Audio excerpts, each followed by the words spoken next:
Bwana Yesu asifiwe, ndugu msikilizaji wetu wa kipindi chetu cha tafakari ya siku nyingine Bwana ametupa, ni kusalimu katika jina la Bwana wetu Yesu Kristo. Siku ya leo tumepewa tafakari kutoka kwenye kitabu cha waraka wa pili wa Petro, sura ya kwanza mstari ni wa 3. Biblia inasema, kwa kuwa uweza wake wa uungu umetukirimia vitu vyote vipasavyo uzima na utauwa, kwa kumjua yeye aliyetuita kwa utukufu wake na wema wake mwenyewe. Tumekirimiwa neema ya pekee na ajabu kupitia uweza wake Kristo Yesu wa kiungu, akatupa uzima, ama katika yale ambayo ametukirimia vikabeba uzima ndani yake na utauwa. Nini maana yake? Tumekirimiwa kwa uweza wake.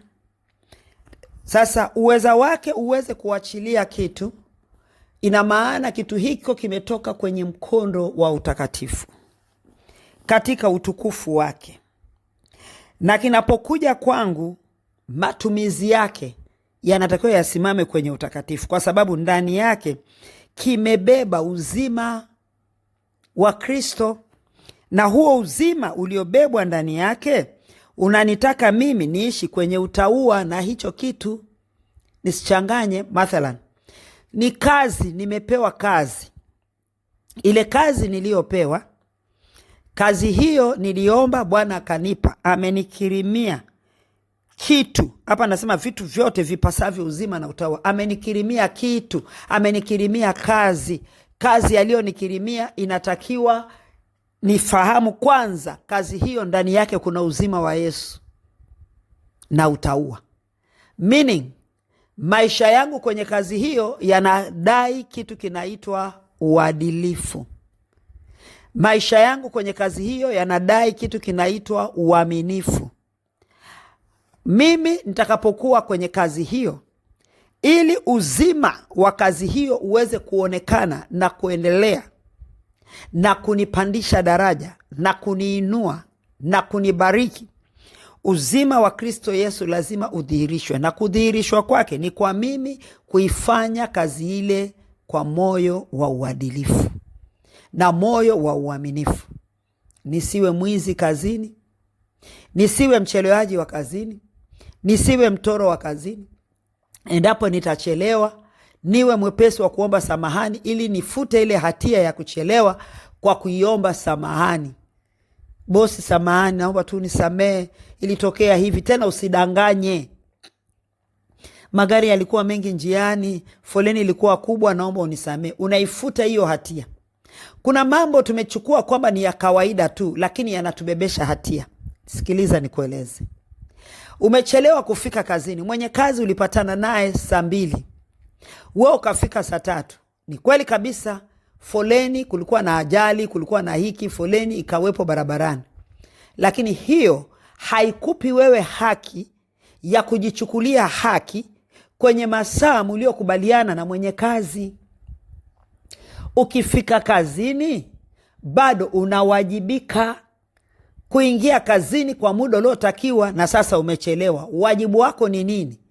Kabla sijaenda kukaa kwenye kiti changu, ama kabla sijaenda kuingia kwenye ofisi ama eneo langu la kazi, na kaa na bosi wangu na kumwambia, naomba nisamehe, nimechelewa, kulikuwa na hiki, kulikuwa na hiki. Na usidanganye, kulikuwa na hiki, yani nikajikuta nimeshindwa kufika kwa sababu hatukuwa na njia ya kupita, magari yalikuwa yamesimama, ilikuwa hivi na hivi.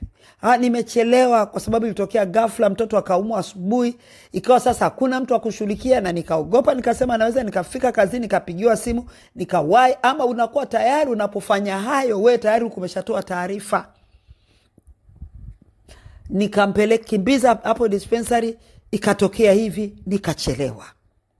Naomba unisamee. Lazima umwambie akusamee, kwa sababu ni haki yake wewe kuwa kazini saa 2, na wewe umeipoteza haki hiyo kwa kuwa kazini saa 3, kuingia kazini saa 3. Sasa lazima umpe haki yake, na wewe uipate haki yako kwa Mungu kwa kuto kuhesabiwa makosa. Jamani, hivi ni vitu vidogo sana, lakini vinatushikilia. Kwa mfano, kama sisi watu tuliookoka, kanisani mtu unaingia saa 5, saa 4, lakini taratibu zenu za kanisani kwenu zinasema nini? Zinasema ibada inaanza saa 3 ama saa 3:30 ama saa 4, nategemea na kanisa. Sasa wewe umeingia kazini saa 5, alafu unafika unaenda unakaa tu, hata ujigusi. Unasema tu Bwana nakushukuru, asante kwa kunifikisha kazini na nini. Sio haki yako hiyo. Haki ya Mungu ni ile ambaye iliwekwa kwenye ratiba. Na Bwana amefika, malaika wametumwa, wamefika kwenye ibada. Labda kama hilo kanisa lenu halina Mungu. Lakini kama ni kanisa la Mungu, kanisa ambalo linamwabudu Mungu, kanisa ambalo linaongozwa na Bwana Yesu, kanisa ambalo Bwana ndiye kiongozi na Roho Mtakatifu kama kiongozi wetu anasimamia ibada, ukifika lazima uombe rehema. Unamwambia Bwana, naomba rehema, na tubu, nimechelewa. Hata kama ulikwama kwenye barabara, lakini huwezi kunyang'anya haki ya mtu mwingine ukaichukua. Unaomba rehema, unamwambia Bwana, naomba ni rehemu, nimechelewa, nisamee. Na yeye ni shahidi, Roho Mtakatifu ni shahidi, alikuona huko ulikokuwa. Sasa usidanganye na usijichukulie haki kwamba umefika. Ukifika kwenye ibada, tukikubaliana ibada tunaanza saa 3, malaika wa ibada anafika saa 3. Ndio maana nikasema labda kama hilo kanisa halina Mungu. Lakini kama ni kanisa, haya makanisa ambayo sisi tunamwabudu Mungu katika roho na kweli, makanisa yetu sisi watu tuliookoka, mchungaji unayesimamia kanisa, zingatia hili kwa waumini wako. Na we mwenyewe pia, we usiingie saa 4 wakati umesema ibada inaanza saa 3. Wewe ndio unatakiwa uwe kielelezo. Wewe unatakiwa uwe kielelezo. Yesu anafika, malaika wanafika, malaika wa ibada wanafika, Roho Mtakatifu mwendesha ibada anafika ile saa 3 aendeshe ibada. Alafu anafika, anakuta watu wawili. Alafu mbaya zaidi, mwaka mwasema tusubiri watu waje. Jamani, mwenye ibada ambaye mlie mjia ameshafika, mgeni rasmi ashafika, alafu mnasema tusubiri watu waje. Kama hatuwezi kufanya hayo kwa binadamu ambaye tunamuita mgeni rasmi amekuja, kwa nini tufanye hayo kwa Yesu? Tubadilishe mwelekeo wetu. Anachotukirimia, ametukirimia vitu vyote. Ibada ni kitu kimoja wapo, kazi ni kitu kimoja wapo, ndoa ni kitu kimoja wapo. Tenda haki kwenye ndoa yako. Usijifanye tu kwa sababu wewe ni mke unafanya kazi, basi umechelewa, umefika saa 4 unasema hutaki kuulizwa. Una haki ya kuulizwa. Unapofika nyumbani, wewe ni mke. Wewe sio bosi. Kama kazini kwako wewe ni mkurugenzi, nyumbani kwako wewe ni mke wa fulani. Ukishafika, ukishagonga mlango, ukafika mlangoni ukaingia ndani, ubosi unaondoka, ukurugenzi unaondoka, umeneja unaondoka, usupervisor unaondoka, udokta unaondoka, unavaa kofia ya mke, mama. Umeingia kuchelewa, mwenye nyumba ambaye ni kichwa Biblia inamtamka ana haki ya kukuuliza. Alafu na wewe unasema kwamba wewe hujui kama mimi nafanya kazi. Wewe hujui kama mimi nafanya kazi. Hayo sio majibu ya kujibu. Umekirimiwa, na kile ulichokirimiwa kina uzima ndani yake. Uzima wa Yesu Kristo utakaa ndani ya ndoa yenu wakati wewe unatambua ulichokirimiwa ni nini. Na hicho ulichokirimiwa, uzima ukae ndani, utaua lazima. Uishi katika hayo, katika utakatifu, na huo utakatifu ndio hapo kuwa wazi. Mume wangu nisamee. Kwa kweli tulikuwa na kikao, sikujua kama tutachelewa kumaliza, tumemaliza kuchelewa, foleni barabarani mpaka nimefika saa hii. Naomba unisamee mume wangu. Lakini unamwambia kwamba mbona wewe unachelewaga na mimi sikuulizi. Jamani, nani kichwa? Una haki ya kumuuliza ni mume wako. Mume wangu, mbona umechelewa? Na mkijenga mazingira ya kuishi kwa namna hiyo, kuelezana, kuwa transparent, hata yeye hataona tabu kukuambia mke wangu nisamee, nilikutana na rafiki yangu ikawa hivi na hivi, nisamee tu. Mnaendelea na maisha. Lakini wewe ukiinuka kusema tu kwamba mimi ni bosi ofisini kwangu, naweza kuchelewa kufika. Na yeye kesho kuta atakwambia na mimi ni bosi ofisini kwangu, naweza kuchelewa kufika. Kesho nyingine atakujia asubuhi. Sasa matatizo wakati mwingine tunayaanzisha sisi wenyewe. ama vurugu katika nyumba, katika kazi, kuharibikiwa kwenye kazi na biashara na mambo mengine, kunatokana na sisi wenyewe kutokutambua tulichokirimiwa na Bwana ni nini. Lakini tulichokirimiwa na Bwana imepasa uzima na imepasa utaua. Sasa tutayaishi hayo na kuyatendea hayo kazi kwa kumjua yeye aliyetuita kwa utukufu wake na wema wake mwenyewe. Kila kitu tunachokifanya kitendeke kwa wema wake na si vinginevyo. Kanisani, hasa sisi wa kanisani, tumefanya kazi ya Mungu kama ambaye haina mwenyewe. Yani unataka uajiriwe, ukiajiriwa kanisani utawahi kuja. Usipoajiriwa kanisani unasema kwani yanihusu nini? Jamani, tutadaiwa. Hivi vitu ni vidogo sana, lakini ndivyo vinavyokwenda kutupatia sisi hukumu.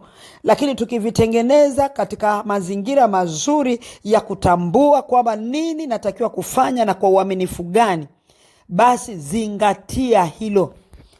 Mimi ni mwalimu, nikichelewa darasani hata kama ni dakika 3, nawaambia wanafunzi naomba mnisamehe, nimekula muda wenu. Wanafunzi nawaambia nisameheni mimi. Sasa wewe tambua haya ili tuweze kuishi kwenda vizuri. Sasa unapowaambia, na wao pia wanajitahidi kuwahi, wanajifunza kutoka kwako, kwa sababu wewe ni kielelezo. Wewe ni mchungaji, kanisani. Wewe ni mama, wahi nyumbani. Ukichelewa, toa maelezo. Sio dhambi kuchelewa kama umebidi uchelewe, lakini toa maelezo. Maelezo kama utaki kutoa, wewe ni muasi kwenye ndoa yako, unaanzisha matatizo. Kesho na kesho kutwa ndio unaanza kuweka mawazo mabaya ndani ya mume wako, kuwaza kwamba huyu siku hizi mbona anachelewa sana, huyu atakuwa amepata mwanamume. Mnaanza kusababisha ugomvi. Kesho kutwa atakufungia ndani. Mmeokoka, atakufungia ndani na ufungua, atasema leo utanieleza unachelewa wapi. Ngumi zitaanza kutembea, mnaanza kupigana. Lakini nani alisababisha? Kumbe kulikuwa kuna njia nyepesi na nzuri yenye utaua, yenye kubeba utukufu wa Mungu. Mkazungumza kama watu wawili. Kama ni ofisini, ukaenda kwa bosi ukamwambia, bosi naomba nisamee nimechelewa. Kulikuwa na hiki na hiki na hiki, naomba unisamehe. Na leo nimechelewa, ni uzembe wangu. Ama saa niliangalia saa vibaya. Ama sijui nilikosa nauli nikatembea, ndio maana nimechelewa. Bosi naomba unisamehe. Kwa kumwambia hivyo ataelewa, okay. Kwani unakaa wapi wewe? Nakaa huku na huku, hivi na hivi na hivi na hivi na hivi na hivi. Utashangaa kuomba kwako msamaha ndio mlango wako wa kusaidiwa. Lakini kutokuomba kwako msamaha ndio mlango wako wa kufukuzwa kazi. Manake bosi hataki kujua, yeye anataka umefika kazini saa unaotaka, anaotaka yeye mliokubaliana. Usipochelewa, ukichelewa atakuja atakugombeza, atakuza kwa nini umechelewa kuja. Lakini ukimwahi unatengeneza sana atakonya kuambia jitahidi usio unachelewa, maana siku hizi unachelewa sana. Lakini atasema na wewe polepole. Kwa sababu gani? Umeshazima ule moto kwa kuomba msamaha. Mungu atubariki na tukayatendee kazi haya kama tumekuwa sisi ni wahanga.